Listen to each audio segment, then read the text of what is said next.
Chers amis, aujourd'hui, je suis en train d'enregistrer cette vidéo, au fait, pour vous expliquer ce qui se passe dans le monde de la musique actuellement. Aujourd'hui, les rivales de Ferré V est dans l'objectif, bien dans l'optique d'humilier Wenge, c'est-à-dire le grand Wenge et tous les autres Wenge ou les Salama après dislocation grand Wenge. Il veut humilier les membres de Wenge. Il va utiliser flatterie, il va utiliser ruse, il va utiliser pseudo-aide. Tout ça non seulement pour le mater, les humilier, et deuxième objectif, il veut isoler Ferré des siens. Des siens, quand je dis des siens, c'est-à-dire de la famille Wenge. Souci ça a toujours été ainsi d'isoler Ferré. Il a longtemps utilisé Sankara pour faire en sorte que Ferré et les vieux Werason basala en bonne relation. Il a longtemps utilisé Sankara. Longtemps alors.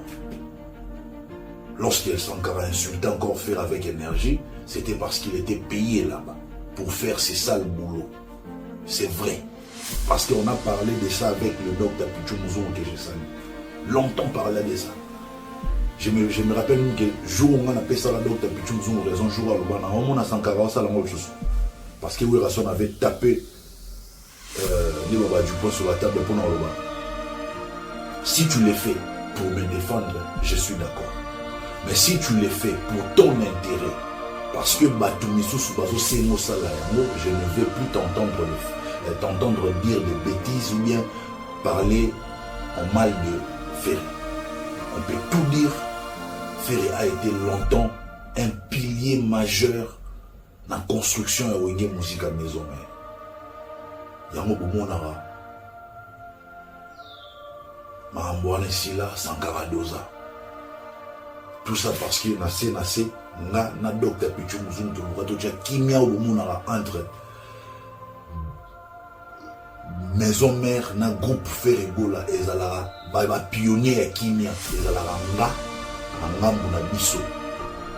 Na docteur Pichumuzum na Ngambu maison mère, Nana Lobara Mamboza vrai. Même docteur Pichumuzum soit vendu dans la poche, na a olobaté trésor Mambo Lobeza vrai. Tout le monde qui. Mais reste maintenant à savoir, est-ce que notre vieux lui-même, dans son fort intérieur, n'a moté manaye, a besoin de kimia, et puis est-ce qu'il est heureux à niveau au Ferré Gola, comment, parce qu'aujourd'hui Ferré Gola, niveau na ça là que clan Wenge a bien protégé. Personne ne peut alors oser manquer du respect dans grand Wenge. Quand je parle de grand Wenge, Bangonde Basala Wenge. Les Werason, les Ajiben Piana, les Alain Makab, les Didier Masela. Bangonde Basala Wenge pour Wenge Zala. Wenge sur les soins pena ascension, les a pour na dévier wana Werason na Jibé. Donc esprit Wenge Vandi na gata Werason na Jibé bien. Et vous verrez même dans le passé, les rivales de Ferré a utilisé le dévieux pour Aluka à banda politique d'un isolement banda kala koluka ko isoler Ferré a flata viejibé fort a flata venzone fort pendant ce temps on a précisé que non carrière solo il y a Ferré Gola elle c'est une carrière oyo Ferré Gola abundaye moko sans aide Yemoko, contrairement à rival Nae Oro, dès le début de la carrière solo, Nae va via Wenge Bachel. Certains ressortissants quartier latin Bachel. Même notre vieux Rambo Bachel pour autoriser l'album et puis autoriser quelques membres du quartier latin, Bachel rival de Ferré Gola. C'est ça la réalité. Maintenant, le danger, c'est quoi? Il est dans l'objectif, il continue avec son objectif, sa politique d'isoler Ferré des siens, et il continue avec sa politique de chercher à humilier le grand Wenge. Et malheureusement, ressortissant, par le grand Wenge, il y a Wenge BCB, quand je dis le grand Wenge, je parle du clan Wenge en général. Et aujourd'hui, Brutala, façon de modus operandi, tout bateau ne va approcher à elle, il finit par les humilier. Ah oui, il a commencé par flatter Céléo au début de la carrière solo, il y a Céléo. Après Céléo, comprendre que non, moi, je suis une humiliation. Les lots, je suis Céléo, la guerre. Dynastie, il a fait un effort de chercher à approcher JDT. Bill, déjà récupéré Bill. Il prend le petit Robinho, a comme si Robinho, Sankara Nae. Il prend le petit mignon Abraham, a comme ça mignon Abraham, Sankara Nae. Il est toujours dans l'optique qui a humilié le clan Wenge. Ressortissant sur la Wenge, il cherche à les dominer, à les écraser comme des cafards. Et là, personne ne s'en rend compte. Chose très très grave. Regardez ce qu'il vient de faire avec Lacoste. Il aide Lacoste avec des visas et Lacoste a salé 1000 émissions. Lacoste vient de faire un flop à concert naïe, mais tout ce qu'il trouve de mieux à faire, c'est de jouer un vrai concert. Parce que Lacoste a un faux concert. On est à un niveau naïe. Mais il y a un vrai concert, il y a Lacoste, il y a des émissions. Il y a un vrai concert là-bas, il y a des émissions. Lacoste a fait l'émission uniquement pour remercier ma boîte de visa, beaucoup de sa famille. Donc ça dit, sur la dit résumé l'émission, Lacoste ne fait que encenser beaucoup Missa, rival d'affaires. Donc, aujourd'hui, Wenge est perdre prestige sur le clan Wenge, et perdre prestige, perdre charisme. Non, pas sa faute na rival d'affaires était. Non, pas sa faute na ressortissant à clan Wenge parce que ce sont des mikolo, na maturité, baza mikolo, baza papa, tata. Donc na tanyon sans réfléchir, na réfléchir. Perdre charisme, perdre nyonso. Donc on a pour ce fait batu nyonso ba adoré, batu nyonso ba zana makolo, batu nyonso ba bumbama. Et curieusement, souci n'est sur les amis. Comme moi na mayo wana mona comme vient na wana faire gola. Moi na mayo wana vient na wana faire gola, aza têtu. Na longa été, qu'est-ce que je dois faire? Il faut na utiliser ma proche à faire gola. Et ici, j'ai tiré une sonnette d'alarme auprès des Gaulois, des Gauloises, des gladiateurs. Observez très très bien ma proche union sur l'affaire gola. Gola de la maman très très bien. Bon, il n'a pas utilisé maman. Maintenant, il y a encore déjà na rolula. Non, pas c'est liste pour ça n'a pas c'est liste pour comprendre de qui je parle, la dignité. Au moment où pour tenir en terme de Congo. On a fait repère moi Bastille de bleu moi bon. Ça me donne pas ça là ben liste ba golo ba maye no las ba timba tena bon na bon. Comment le balanga jona qui na enviara moi na mai wana na biro na yo approche très proche alors de faire rigoler. De surcoût comme ça qui na massa na famille nanga. Donc pour non loba qui va relouer sur le côté lango à travers proche et à faire rigoler. Pendant longtemps, j'ai été combattu de l'extérieur par le rival et artiste.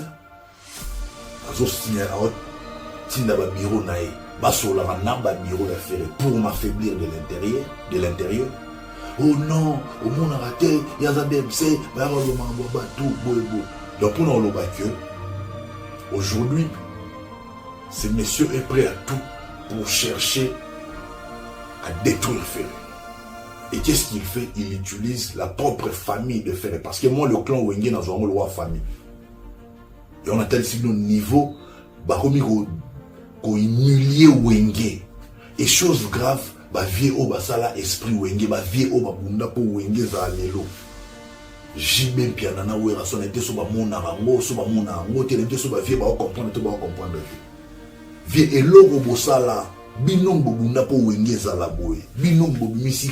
Bosali ke clan Wenge zala tala lelo nde bwana ba musicien ba artiste et musicien ba bima et ça le coup mon abino mais loro na bino mutu mo azolinga détrôner boma yango parce que aujourd'hui la réalité c'est que s'il parvient à ses fins, s'il arrive à faire mambo sala à atteindre objectif naïe ba objectif naïe et ben le coup mon se zonga na camp latine. Pourquoi? Parce que lui, il ne pourra jamais dominer Koffi Olomide pour Tibanda, les autres, les autres, les gars, Koffi Olomide dans ma réalité. N'a pas malin, en tout cas, les gars, jamais Koffi Olomide. J'ai aimé le mot Koffi Olomide à l'Obakia. Habitué dans le monde, l'artiste a combien? Il a 68 ans. Il a succès le roi. Oui, effectivement, il a dans le monde. Na évité les commentaires sur les artistes combien dans le monde au bana 68 ans mais bana succès logo là parce que quand on parle de grand au bana succès on doit citer Koffi Olomide. On fait la liste avec Koffi Olomide et puis Koffi Olomide on a sous la liste était son Koffi Olomide sera parmi les 3 premiers. Un artiste au bana succès lelo pe ba danger de Koffi Olomide on a parmi les 3 premiers. Ça dépend au classement de Bocha. Surtout dans le classement, on a banni na Ferregola, après Koffi Olomide, après na Rival à Ferregola. Les 3 on a banni. On a tout ça classement. Classement on a Ferregola numéro 1, numéro 2 Koffi Olomide, numéro 3 Rival à Ferregola. On a classement on a tout ça libre ça classement on a obligé de battre classement et j'ai des arguments pour nous défendre le classement mais ça sera pour un autre numéro. Alors ce qu'on a fait na biso bino bobundi pour Wenge zala. Les lobos mon a danger wana te. Ne ba bu exploiter ba ressortissant ya clan Wenge pour na diminuer moto wana ya Wenge pour na ko supprimer histoire ya Wenge. Natangi no ben 10 ba comme ça ba ressortissant sous ya clan Wenge. Ba porte-parole ba Sankara. Ça dit, tu vois, comment est-ce qu'il va humilier Grand Wenge? Et là, personne ne voit ces dangers venir. Mais comme on a rien averti, on a danger. Yango, le Gauloise, les gladiateurs, Ferraga na biso pour te protéger. Biso ne te protéger, Ferrago. Souci et zanini. Objectif ne monsieur Eza, va asphyxier Ferrago là. Dans le niveau de Ferregola s'est retrouvé que non, même le clan Wenge, bah comment on a adulé à rival nae, bah comment on gumba manamakola rival nae, na ba vienyon soit grand Wenge, bah mutu ba mo gumba makuna, et puis azui susu batumsu ndambu ya viva la musica, ndambu ya Victoria Leison, sera si sur maîtriser Batouana Nyonso. Et ça, le roi a asphyxié Ferregola. Ferregola n'aura pas d'autre choix que de se résigner, lui également à son tour. J'ai même oublié de citer Héritier. Héritier, tu ne sais pas que tant mon héritier a une maison, mais à la guerre, ma cassina, rival y a fait.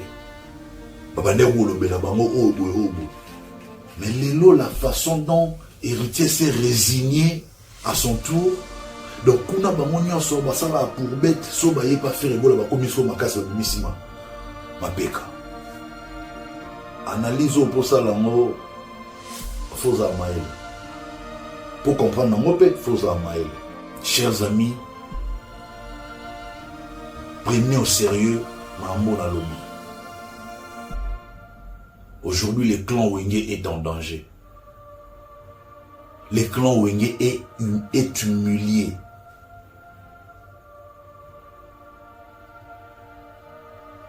Donc, si vous avez l'oroté, ils n'ont pas si paiement. Donc, aujourd'hui, nous avons un clan Wenge pour nous envoyer. Bota la danger de Venezuela. Parce qu'aujourd'hui, on risque d'effacer même l'histoire de nos vieux à Wenge. Tout ce qu'a accompli Jibé Piana, tout ce qu'a accompli Werason, on risque d'effacer à moi. yango moni et ça n'a pas si na motema na bi comment vient na biso la son sale kaka faire obeta via que visiter mon maïbi obeta. J'aimerais pour na retrouver pena wera on na ebi le roi de la forêt de l'Infinda vient na biso kolo esprit grand prêtre vient jour pe rivalia petit na yo faire au conserver que vous visiter salle na yo wana on retrouver pena vient na ngai de l'Infinda na biti via mon esprit ezala teka ngambu ya faire ebola nde bocha énergie makasi bocha mo pe na ngambu wana mususu. C'est comme ça qu'on équilibre les débats. C'est comme ça que tu équilibres les choses, tu équilibres ma cambu. Ezala teka ngambu ya faire ebola l'énergie na so baya. Aujourd'hui, clan Wenge est en danger. J'interpelle ici bateau basala Wenge. Jibem piana ouera so bin basala Wenge. Au monde en danger. Wenge c'est une histoire. Wenge a une histoire avec notre pays, notre culture. Wenge Kokufate. Vous verrez que Babylon va créer une rencontre Moroboe, rencontre Moyaba, Yabana Bandal, Menabata Wenge Gava. Yamobana quartier latin à Bandal Balarate. Donc tu vas quartier latin mon babana Bandal Balarate. Et ça la bana Wenge. Il te lit peut-être mon rival y a fait une ancien quartier latin ou Barana. Baba Bandal. Pour nini qui bana bandala mweza la raba na Wenge. Au monde comme on rencontre Moroboye sur la actualité tu vas créer le Moroboye pour cette actualité. Va créer le Moroboye pour cette actualité et il s'accroche toujours dans mana banda et vous verrez même ma propos et Blaise Boule envers Ferré ça là toujours mabé. Bana yemba na ete est-ce que tondondon boyo ngana yemba na Ferré yemba no tondondon pour le spécial en quoi? Aujourd'hui, le monde entier parle du meilleur chanteur africain qui est Ferré Goul. On parle de lui. Est-ce que Blaise Boule, si Batama Blaise Boule, le meilleur chanteur en Afrique? Même dans le Congo, on a évité. Dans le Congo, on a bien en Afrique. C'est lui-là, c'est un meilleur chanteur. Un grand chanteur. Ben, bien autant.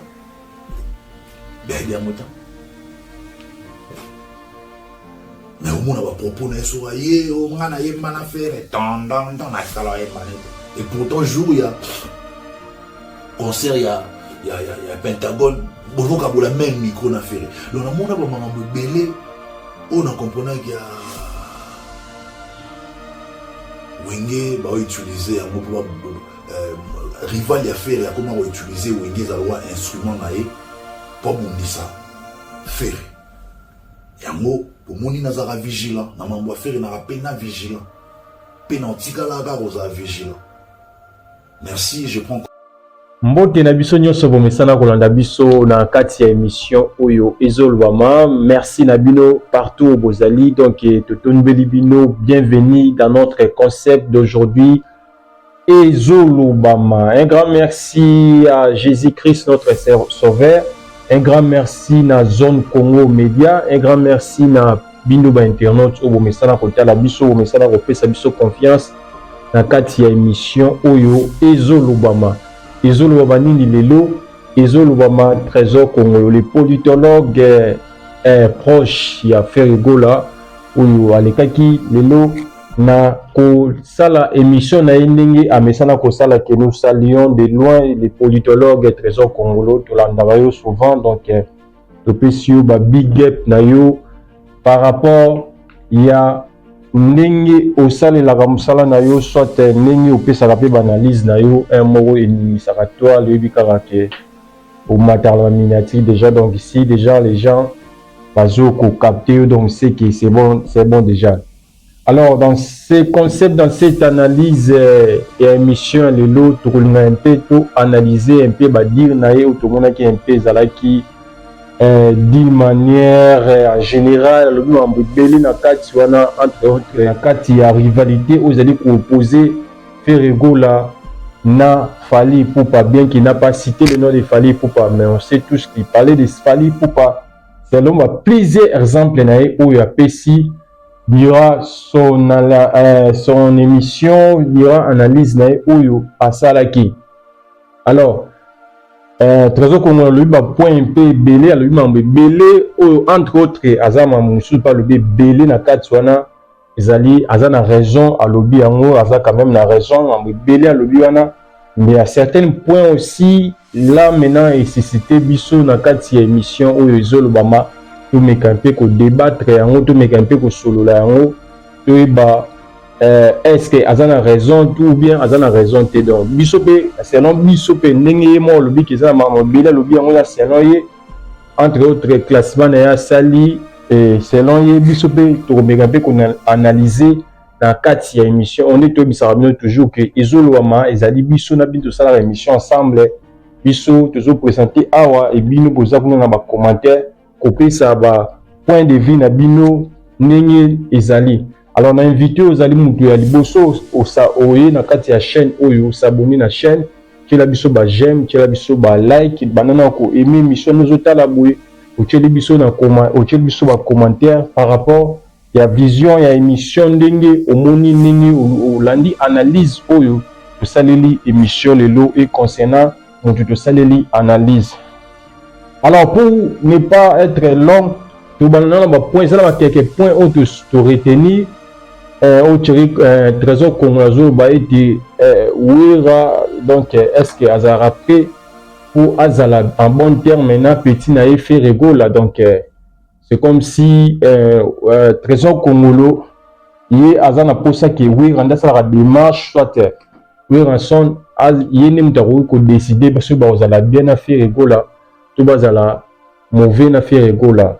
Na culture na biso nde tolobaka toujours que mokolo azara na faute te mokolo azara toujours na raison selon elobeli ya mikolo selon elobeli oyo ezali ya ba sagesse donc si quelqu'un peut chercher à voir relation ezala bien entre Wiranson na Ferregola nous pensons bien que kozala Ferregola nde mutu azalaka toujours na démarche ya kozala regarder ba bonne relation na ve na ye Wiranson parce que oyo Wiranson asala qui na asali moins mingi par rapport à relation na Ferregola ça montre clairement que ve assimilé pe na mambo belé oya ko beta na ba festigola déjà qui amikiti santa ki mokolo bien que tout le monde démarche monter salama en public boy ki fera yo luka wira aba bongisa et salama te mais wira assimilé quand même pour la saki azara na problème na été. C'est pas à tout moment que oui rendre mutu fo aya kata Ferregola pour na koluka toujours unité te les abonté donc voilà mutu azala na ba limite na e o ko yigo garder entre autres ça mususu pe apporter parole ba lobaka ya ngajara ba artiste dit ngajara ba liberté ba dozo ou les kabalo ba na bango seno bango ezaki leader mo atindi to na ndenge moko pe ba mususu loba trésor congolais ba mususu feri tim tatindi yo eza yo moko mtu yo sala émission na yo feri tim tatindi yo et même moi aussi sans carapé passer aussi demain à cette mission où ils ont engagé ou en santé ils allaient ko engager pe ou ngé maison mais à sali yango selon yé donc a PCL selon yé par rapport à ndenge zalaka voilà un peu au tour ko loba ngwana et point mususu à lobby na émission o yabiki na début la carrière na bango entre Ferre na Fally Ipupa tout le monde ba tchara mingi Fally Ipupa poids au détriment ya Ferregola donc effectivement là on a la raison parce que dans ba carrière ya ba te bandi tout banda ya Ferre ya Fally Ipupa abanda carrière na autrement quoi abanda ma carrière na ndingi ba nyonso ba sala raté sur longwe na orchestre wana ko no orchestre wana oui de fala banda carrière na ye quand même bon te banda en carrière na ye azalaka donc un peu na langage moko boye ya malamu donc il se faisait aussi victimiser par rapport que moi na maboyo que les maba genre moi bon et batte belé pe ba yana concept wana batte belé ba soutenir Fally par rapport à bima à salama makamuzaki autre mayango moni a tchaba stratégie belé approcher qui batunyo sowana parce qu'il y a aussi dans le quartier la terre approché bah tout le sonner bah ta wengi bah viens sur wengi parce que il a besoin il y a affection il a pour ça gagner monde gagner public à tchaba stratégie na yo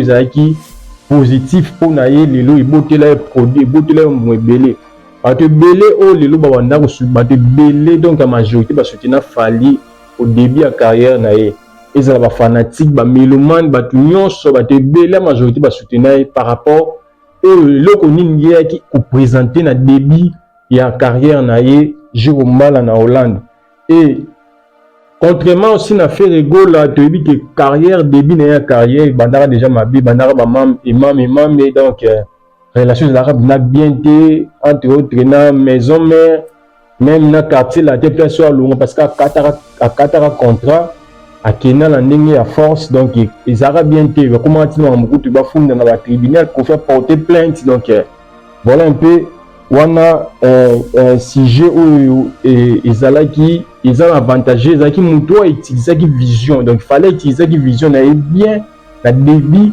par rapport à faire rigolo ya moni à chaque ba ve wana donc ce qui ezali que to ko lobango salaki qui malin donc voilà un peu et yango salaki qui akoma na niveau wana et ayoko ba point mususu alobi que politique ya ko isoler faire rigolo nde fali pour azali ko utiliser yango donc à ce point to monango par rapport à débit ndenge to tout le bas na débit à carrière et lelo alobi qu'il fallait pour pas utiliser politique moko ba isoler faire egola na ba vie nyonso wenge to na clan wenge alors pour qu'il fallait atikala pour que faire atikala yemoko il fallait à s'accaparer na ba vie wana donc dans ce sens là ce qui te potipena na idée na yo par rapport à ba dire na yo ce que démarche wana il fallait que sous ça le but qu'il fallait zo sala pour na ba humilier faire egola ce qui démarche na zo sala on les bien pourquoi ne pas qu'il fallait faire egola pas ça la démarche wana pourquoi ne pas qu'il faire egola pe il se met maintenant à comme ça la démarche wana ya rosalara toujours bien na ba venae ko s'approcher ba venae ne tout monde qui récemment na matanga ya Seguin aye akutene ba venae nyonso apesi bango mbote ko ça toujours na bien à bon terme donc voilà un peu moi je pense que mutu ça la business na ye a luka place ni intérêt na ezali ce qui fallait pour azomona que un susu pour na rozala ko gagner quelque chose mo faut ko approcher pa vie wana ya wenge alors si l'adversaire fait cela yo posa obligé au sala yango mettre aux la bonne relation na ba vie wana nyonso yo sala bien ayeko soulager plein point mususu ya bia ko humilier quand wenge fallait pour pas na politique mo boye aye nango à s'approcher na yo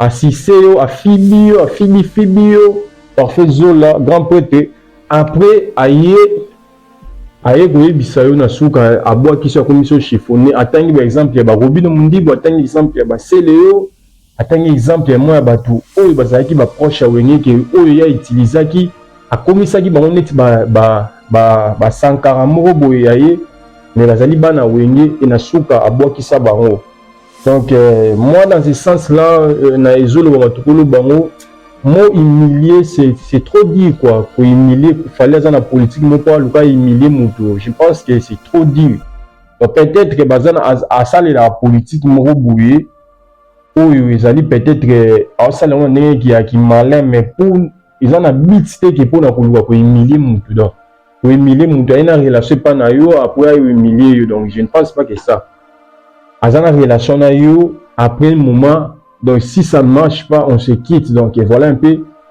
quand à batu oyo baso s'approcher na fali bon on peut pas ça esprit bon on ne pas ça faut pas ça esprit tant déjà tout s'approcher tout ça dans relation mo ils en est relation mo normale au moins qui respect aux à la mutualité aux à la partie c'est peut-être bon à mon avis tant on doit s'approcher na tant beaucoup déjà en relation na yo ata le pays à l'ina out toujours exemple net que Robin comme na fali pour pendant débit Robin azara dana makambu na ye abima na ndenge na sayi effort na comme na makambu alors relation yo botama yena fali pupa mais Robin ko bossa na ba part na ye ya responsabilité akomi ko bossa na po na ye ya bokonzi na ye po na ye ya orchestre na ye za na orchestre na ye akomi na ye ko kumisa fali pupa akomi na ye ti ko déborder ba limite alors qu'il faut garder relation mo ikoza na relation moko normale et ça là qui on a un patron orchestre non yo posa patron orchestre non toujours une bonne relation pour garder toujours une bonne relation yo moko je bossa ni vision na yo wana o baluki na yo o komi na yo donc mi komi si donc ineti semba komi si mutu pamba mi komi si neti za lo côté alors mutu na petant on mona que ah Joe déjà un complexe dans ngai ben à réutiliser comme il peut utiliser a dit que déjà qui taille de jour mais la que ba gloire et peut-être faire garder ma relation moi ils allaient respectueuse donc entre l'un et l'autre donc voilà donc humilier ça m'a humilier fallait une politique pour humilier té ils ont des manques à usage à bon usage à relation oyo bazalaka nango te yango nde esalaka na suka esuka mabe yango esalaka ke mosusu fallait kati relation parce que yo moko mitiaki na place na yo te yo moko mitiaki na place na yo te donc novice biongo donc obosani ki nga mpe na nga leader okomisi fali okomokumisa fali okomosala fali boye okomosala boye voilà un peu baretombe nango nde soki ezalaka bongo bimi lokola fali te fali mpe emilie te eza ye moko nde abosanaki objectif abosanaki ke ye mpe aza leader alongolaki wana motu ye mpe aza leader amitie na poke c'est comme si nakomi nanga sankara na ye donc okomi nde koya kotire ndiye fali moto ayaka tinda yo tire fe egola otire baveba ya wenge alors fallait amonoki atala oyo ndaza donc argent na relation argent na nini te na respect te donc voilà il faut regarder balimite eza neti leo tomonaki relation ya JDT na fali pupa ekobo relation baza na bon terme mais tomoni te replace mo JDT akomo ya komo lobela fali akomo komisa fali ti akomo tirer bato mosusu na komo fali te tant qu'il a se garder bande na ye mais baza na bonne relation fali pas garder bande ni baza na bonne relation jamais dans ce sens là jamais roya en aucun jour fallait akoluka humilier tu vas utiliser parce que déjà respect zali yebi ke oza leader na pe na leader donc bato bazoya pas fali ko bango nde mutu bayeba ko se comporter que ko se comporter bien malamu mingi voilà un peu il utilise les gens avec que fali pour utiliser ba gens bato ya wenge contre Ferregola yango totu le balelo donc pour utiliser bango contre Ferregola vraiment voilà on sait pas réellement si vraiment bango basala biloko na consentement na bango to Ferregola mtatindaka bango et to plutôt fali pour mtatindaka bango eti bakaya ba million Abraham koya kotake Ferre bakane totanga ke ba Robinho koya kotake Ferre bakaya ezali donc toyebi te est-ce que fali mtu azarapena hauteur na mambo na tinda bango batake to bango basalaka sentiment na bango po basepelisa fali pupa il y a deux choses donc il y a deux catégories wana donc basala wana ba consentement na bango moko ou soit fali est-ce que mtu tinda bango to pe basalaka yango po ba trouver beaucoup d'amour auprès de fali pupa wana eza ba question oyo faut tomi tuna nde mingi donc voilà et tant basala rango so basala rango ba consentement na rango a consentement na bango moko et fali pupa lorsqu'il a approuvé rango c'est quelque chose peut il peut ça la bien mais il était m'tindi bino au sala on a propre consentement na bino mais celui déjà approuvé rango c'est que peut et ça dit bien donc voilà un peu de baloba toujours que les amis de mes amis sont mes amis. Les ennemis de mes ennemis sont mes ennemis. Donc voilà un peu. Les lots points sous notre trésor qu'on a tu le team la lobby qui wingé est commis en danger. Donc a lancé cri d'alarme, cri d'alerte qui wingé est commis en danger. Donc vraiment dans ce sens-là, on doit éviter. On doit éviter réfléchir à eux, mais tant de jours lancer cri à bon, mais tu pèses bien les mots. Pour peser vraiment mot de trésor congolais. Venir le comme on a danger par rapport à Fali Poupa. Déjà tant de jours utiliser d'abord terme on a dit tu te rabaisses déjà. Déjà donc selon dit na yo mona dagi Fali Poupa ça na grandeur mot déjà élevé. Tant comme on a Fali Poupa yemoko comme ko comparer na a commis menace pour na clan Wenge. Alors que vie wana kuta wenye kutuda mamala ba raisonner yango te mzoso bango clash na mona profil le mide mais yo ozolo ngoli kutu profit ozu fali pour poche wana bi ki fallait comme danger pour na wenge donc c'est-à-dire que ozo ndima déjà en d'autres termes ozo ndima déjà indirectement qu'il fallait la puissance pour comme na niveau aya kokoma akoma menace pour na wenge muzika clan wenge mobimba dans ensemble il fallait qu'on a menace ya clan wenge fallait qu'on a niveau on a comment menacer clan wenge dans quel sens même Donc là ils ont propos moko boye ils ont vraiment malamu mingi te donc il a dans malamu te donc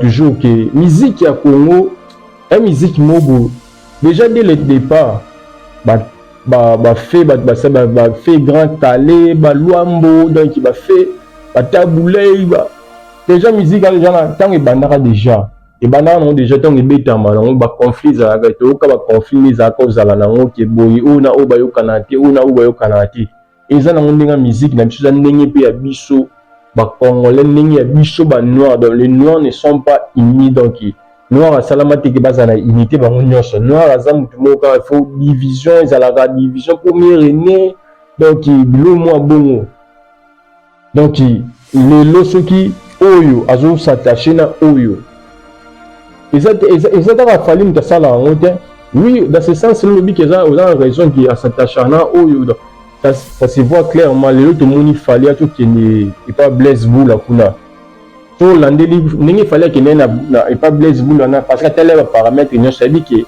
Blaise Bula na fali aza na relation bien il na fait rigolo baza na relation bien te akeye kuna so lobi a utilisé qui akende epa Weranson parce que à l'époque wana Weranson azaki na relation bien te na fait rigolo ya ki n'aki pas Weranson parce que il jouait na avantage na ye so kuna lobi ki n'aki pas JB Mpiana parce que peut-être JB azaki na relation bien te peut-être le Rochanet na Koffi Olomide à l'époque wana et ya ki n'aki kuna a approché avantage na ngo ce n'est pas dit seulement que c'est fallu pour les celles qui le fait batu nyonso basalaka yango fait rigolo pas sala autre exemple entre autres fait rigolo lelo azala relation ya bien na Soleil Wanga parce que Soleil Wanga bazala relation bien te na Fally Ipupa et mona na clairement omona baka donc relation fait égole ça nango ya bien na Koffi Olomide parce que Koffi Olomide azala relation pe ya bien te na Fally Ipupa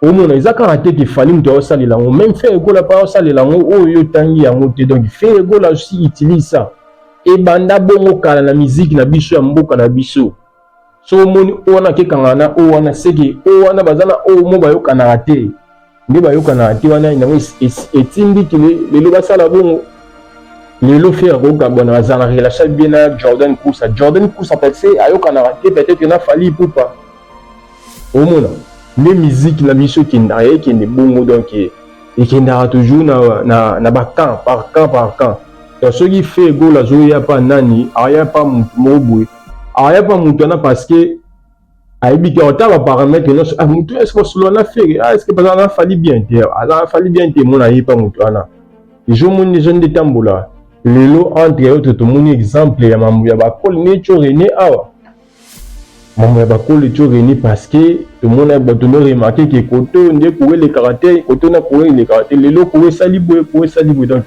eza ndenge musique na biso ndenge ba musicien na biso ya mboka na biso batamu samara ezaka Fally Ipupa sala ngo te ba musicien presque nyonso basala ngo so moni s'attacher na oyo seki un adversaire moko azala contre oyo nde isala bongo donc quand ayo yeba ko utiliser pour salela ndenge nini ozoli no salela makambo mutu nyonso ya musique ya Congo asalela yango donc tomona oyo akioka na oyo tomona oyo epoka ba wenye ku tomona ke par exemple mona ke Weranson akangami par exemple na Koffi Olomide parce que Koffi Olomide bazako kantina papa Oyemba et JB akangami na papa Oyemba parce que JB papa Oyemba bazako kantina Koffi Olomide un moment Wera na Kikeste parce que Kikeste no kanate na papa Oyemba be ususu soit fait sur na Koffi Olomide moni ezanga ba Congo musique ya Congo tambula bongo bana da tambula bongo kala donc Irène Mambo ni kuta yebi mambo ndenge tambula vraiment.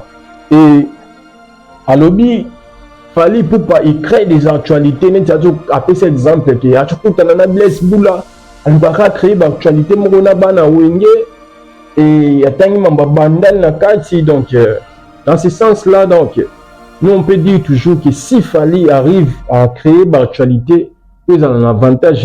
Qu'est-ce qui vous empêche aussi quand faire égaux là, faut créer toujours actualité?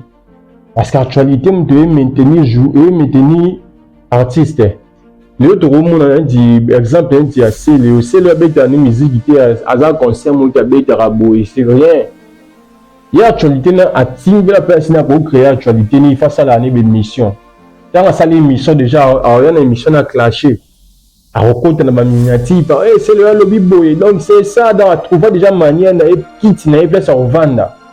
Mama concert bozela te mama musique bozela te nga so yina nga na émission kaka.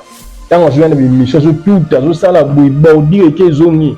En actualité donc orchestre donc groupe il y a Jet Set il a fait le goal là aussi doivent savoir comment créer des actualités pour les artistes et maintenir toujours artistes na standing et actualité. Cause la radio événement mener les concerts quand actualité et des moments comme ça vendre bouya pas créer actualité mon bouya.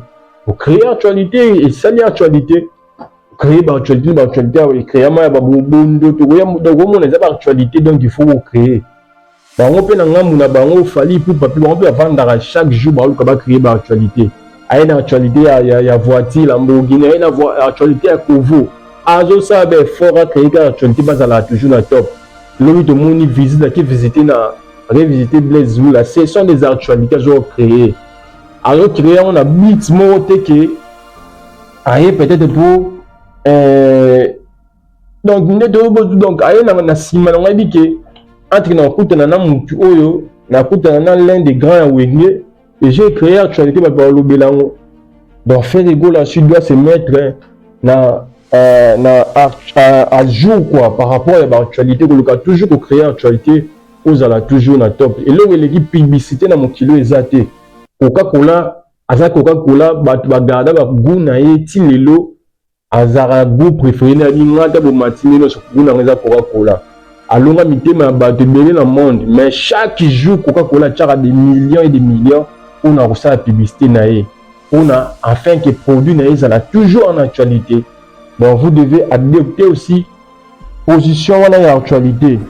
Ayoko lobelo comment pour na reçu qui sabi que par rapport il y a critique il y a Blaise Bull la critique a fait bon aboyer donc fait la meilleur chanteur il y a invité chaque meilleur chanteur peut-être que ma chanter meilleur chanteur na bilo on a bi chose régulièrement na mboka bandule award là c'est catégoriquement c'est être à côté toi qui prétend être un politologue mais biloko za ya propre mboka na biso ali on est en biso neti mwana mboka neti bandule award des jours valoriser les artistes, ils ont favoriser les artistes, mais ils ont au détriment des étrangers.